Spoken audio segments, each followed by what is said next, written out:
Welcome back to Horizon Site Pro. Today we're going to talk about tags.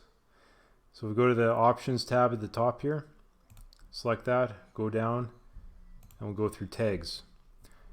Now tags are for identifying projects a little bit easier. If you do a lot of projects, you'll want to assign a tag to it. You can add a new tag, add as many as you want to. Also delete any you don't need. You can assign them a color and a name. So we have a few already created here. After you've created your tags, click Save, and it'll show you how they work. So we'll go in, we'll create a project, and then right here, fourth line down, Tags. And this is where you can select for ones you've created. Say we're doing a kitchen, we can tag it by kitchen.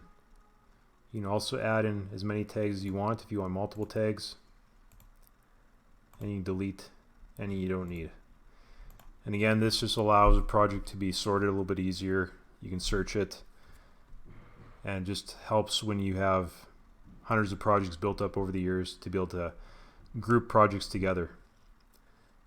Thanks again, Horizon Site Pro.